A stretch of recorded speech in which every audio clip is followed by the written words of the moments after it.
2022년 10월 23일 연중제 30주일 민족들의 복음화를 위한 미사 전교주일 숨결이 되는 양식. 살아있는 말씀을 햇살처럼 전하십시오. 여명으로부터 일출에 이르는 과정에 선 감동을 느껴보신 적이 있으신지요? 동이 트기 전이 가장 어둡다고 했던가요? 저 멀리 떠오를 햇살의 전조를 알려주듯이 칠흑과 같은 어둠을 드리운 짙은 구름 사이로 퍼져나가는 빛살이 얼마나 가슴을 설레게 하던지요. 곧게 뻗어 직진하는 광선의 찬란함이 지나 어느덧 붉게 타오르는 태양의 광채는 또 얼마나 눈부시도록 장엄하고 형언할 수 없을 만큼 아름다운 광경을 자아내던지요. 언제나 변함없이 타오르던 태양이었고 오늘과 내일도 여전히 그러할지라도 새로운 결심을 간직하고 몇 번씩이고 다짐하며 그 아래 섰을 때나 혹은 마음을 다하여 기도하는 이가 그 곁에 있을 때 얼마나 시큰한 눈물이 눈가에 맺히던지요. 눈물이 고이는 것은 비단 이 세상의 어떤 피조물도 느끼지 못한 절대적인 감흥이 원인일 것입니다. 저 하늘을 나는 새가 하늘의 찬란함을 알까요? 정작 햇볕을 향해 몸을 한껏 내미는 풀포기가 그 뜻을 알 수 있을까요? 자연이 품은 모습이 나의 눈앞에 압도적인 찬란함으로 드러날지라도 그 아름다움을 깨치지 못하면 무슨 소용이 있겠어요? 이것이 어쩌면 사람이 피조물로서 하느님을 알아볼 수 있는 더할 나위 없는 영광에 압도된 모습입니다. 통속적인 어떤 것으로 비견할 수 없는 가치에 그야말로 몰입될 때 고백할 수밖에 없는 탄성입니다. 어둠이 묻어두었던 두려움과 희뿌연 안개가 드리웠던 불안함마저 햇살에 걷어지면 이내 저마다 본연의 모습 그대로 드러나는 세상의 찬미가 나 자신을 비춰보라는 초대로 다가옵니다. 나의 영혼은 지금 어디에 뿌리를 두고 있는가? 세상 속에서 닳고 낡은 나의 모습이 창조 때의 빛나던 맑음을 그대로 지니고 있는가? 나의 길은 방향을 잃고 헤매고 있진 않은가?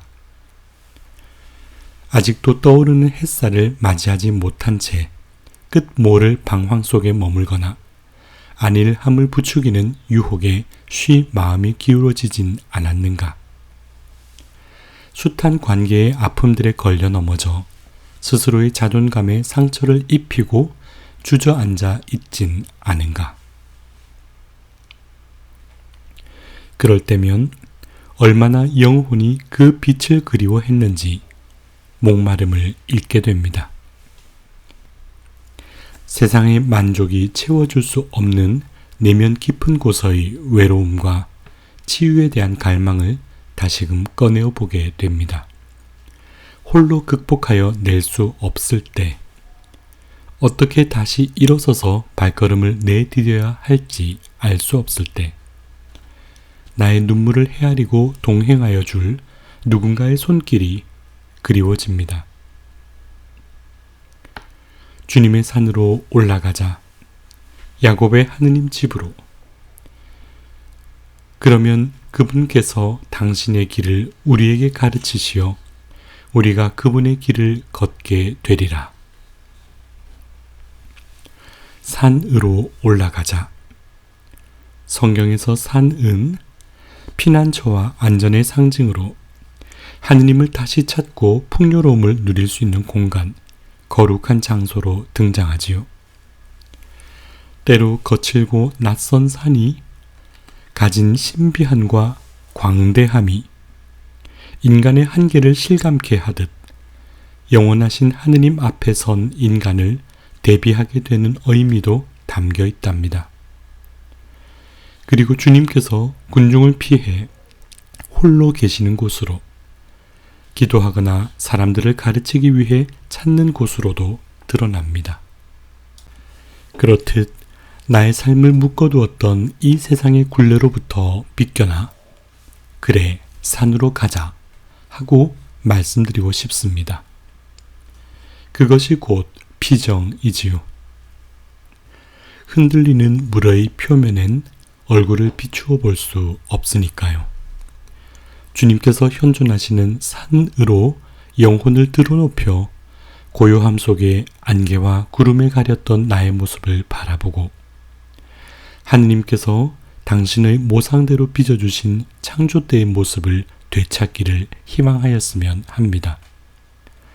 헛갈리던 오류의 향방을 부여잡고 올곧은 길로 나아갈 수 있는 식별의 은혜를 간구하면서요.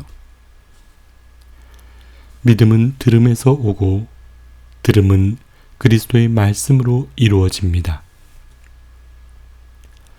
상황윤리나 상대적 진리가 마치 유연하게 세상을 살아가는 처세의 방법이며 지혜라 일러주는 이 세상 한가운데서 때로는 주님의 말씀이 소외된 듯 느껴집니다. 보잘것없는 한 사람의 간절한 청원이나 호소를 쉬 묵살하거나 무응답으로 일관하여 그 사람을 초라하게 만드는 관료주의에 물들어 가난한 이에게 상처를 주는 교회의 세속화된 모습을 대할 때면 한없이 슬퍼집니다.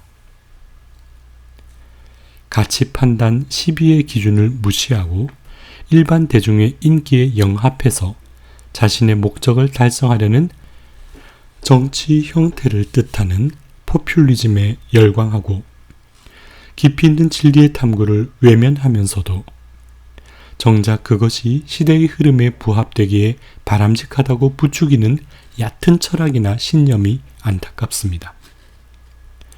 업적이나 기적을 좇고 규모의 확장을 꿈꾸느라 정작 함께 걷는 이들의 아픔이나 눈물에 무관심한 공동체의 이기심에 분노할 때도 있습니다. 그럴 때면 빌리 조엘이 불렀던 어니스티, 정직 성실의 가사 몇 대목이 왜 그렇게 가슴 아프게 떠오르던지요. But if you look for truthfulness, you might just as well be blind. 하지만 그대의 진실함을 찾는다면 차라리 장님이 되는 게 나을 거예요. It always seems to be so hard to give. 진실을 보여주기에는 항상 힘든 일인 것 같으니까요. Honesty is such a lonely word. Everyone is so untrue. 정직함이란 그토록 외로운 단어. 모든 이들이 너무나 진실하지 못하죠. Honesty is hardly ever heard, and mostly what I need from you. 정직함은 정말 듣기 어려운 말. 하지만 난 그대에게서 정말 듣고 싶은 말이죠. 거룩한 문장에 표현된 감동적인 문구도 한 사람을 소중히 여기지 않는 현세적인 결정으로 퇴색된 후에는 그저 하나의 슬로건이며 위선적인 장식에 불과하게 됩니다. 시류에 따라 가치가 달라지는 가벼운 말이 아니라 변치 않는 길이요 진리요 생명이신 말씀이 그리웠고 그 말씀을 삶으로 살아가는 사람이 그리웠습니다. 세상이 여러 갈래로 마음을 흩어놓을 때 주님의 말씀은 어두운 하늘의 붙박이 별과 같고 짙은 안개 속의 등대와 같습니다. 길을 가르쳐 주시고 또 그 길이 틀림없음을 당신의 사랑으로 증명해 주시니까요. 저는 그런 말씀이 그리웠습니다. 참된 믿음의 원료가 되는 들음의 근거는 그리스도의 말씀입니다. 감히 저도 길지 않은 연륜을 살아왔음에도 말씀드리렵니다. 그리스도의 말씀은 살아계신 역동적인 말씀입니다. 하얀 종이 위에 쓰인 죽은 활자가 아니라 지금 여기 있는 나의 영혼을 새롭게 비추고 흔들어 깨우는 말씀입니다. 말씀에 머물고 맞들일수록 주님의 말씀에는 영적이면서도 나의 현재를 비추어주는 가장 현실적이며 구체적인 삶의 길이 담겨 있다는 것을 알게 됩니다. 그 말씀에 마음의 문을 열지 않으시겠습니까? 그 말씀으로 변화된 삶의 변화를 비추어주는 사람이 되고 싶지 않으신지요? 비록 내가 태양과 같이 큰 사람이 못 되면 어떠한가요? 어두운 밤하늘에 떠서 스스로 빛을 못 내어도 태양의 빛을 받아 전하는 달이라면 어떤가요? 달이 못 된다 하더라도 작은 별이 되어 누군가의 영혼에 희망을 비추어 줄 수 있으면 얼마나 좋을까요?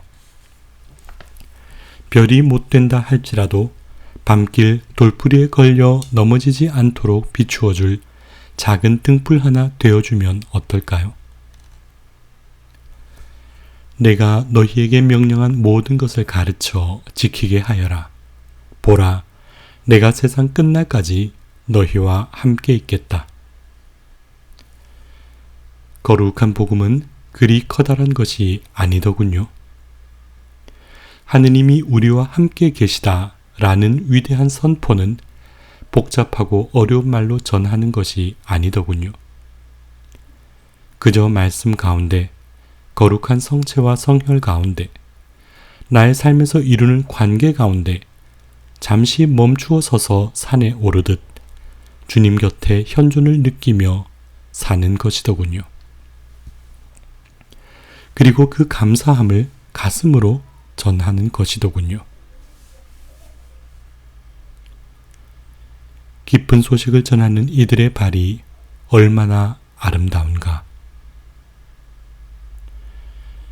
그래서 그 삶이 다할 때 내가 디디고 살아온 이 땅에서 나를 기억하는 이들에게 주님께 물들어 살았던 아름다운 향기 어린 삶을 전하는 것, 바로 그것이더군요. 안개처럼 뿌옇고 동트기 전 하늘처럼 어두웠던 마음에 햇살을 비추듯 내게 주어진 삶을 감사하는 기쁨 전하여 그 기쁨의 길로 초대하는 것이더군요. 그리고 우리의 삶의 현재와 미래의 길이 그렇게 서로의 영혼에 빛나는 아름다움을 심어주기를 소망하는 것이었으면 좋겠네요.